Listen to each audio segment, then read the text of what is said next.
الحمد للہ وحدہ لا شریک لہ بسم اللہ والصلاة والسلام علی من لا نبی بعد۔ حضرت آدم علیہ السلام کی وفات۔ حضرت ابی بن کعب رضی اللہ عنہ فرماتے ہیں، جب حضرت آدم علیہ السلام کی وفات کا وقت قریب آیا تو انہوں نے اپنے بیٹوں سے فرمایا، اے میرے بیٹو، میرا جنت کے پل کھانے کو جی چاہ رہا ہے۔ بیٹے پل کی تلاش میں نکل پڑے۔ سامنے سے فرشتے نظر آئے جن کے پاس حضرت آدم علیہ السلام کا کفن اور خوشبو تھی۔ فرشتوں نے پوچھا، اے آدم علیہ السلام کے بیٹو، تمہیں کس چیز کی تلاش ہے؟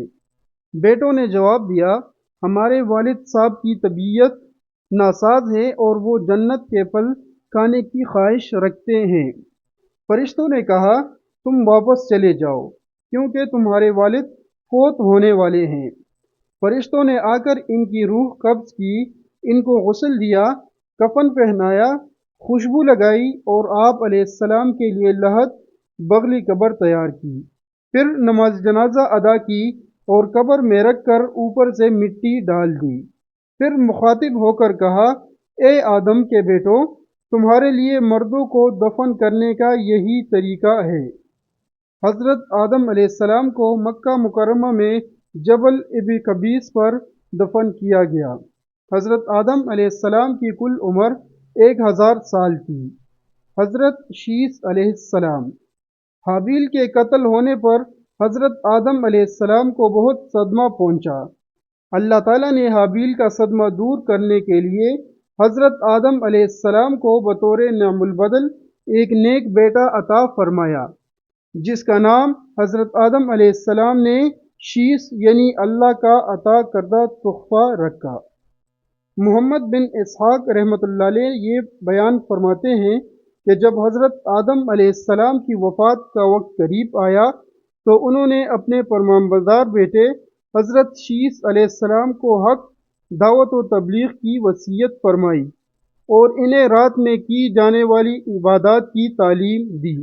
حضرت آدم علیہ السلام کے انتقال کے بعد ان کے بیٹے حضرت شیث علیہ السلام اپنے والد محترم کی وصیت کے مطابق عمل کرتے رہے اور اللہ رب العزت نے انہیں بھی نبوت سے سرفراز فرمایا اور ان پر اپنے پاس سے آسمانی صحیفے بھی نازل فرمائے۔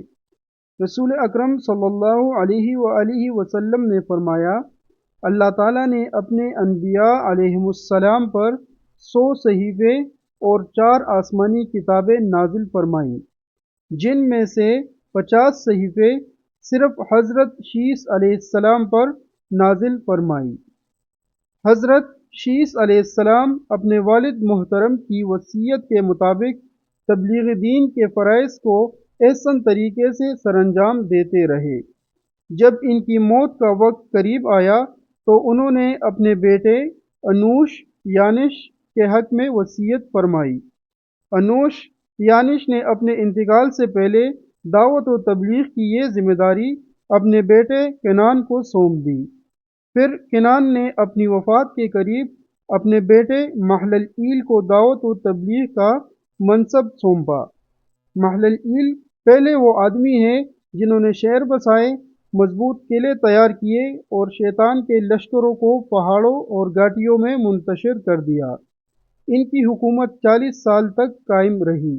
محللئیل نے اپنی وفات کے وقت وصیت کے ذریعے اپنے بیٹے یرد کو اپنا جانشین مقرر فرما دیا اور یرد نے اپنی وفات سے چند دن قبل ہی تبلیغ دین کے فرائض کی وصیت اپنے بیٹے اخنوخ یعنی حضرت ادریس علیہ السلام کے حق میں فرما دی۔ وآخر دعوانا ان الحمد للہ رب العالمین۔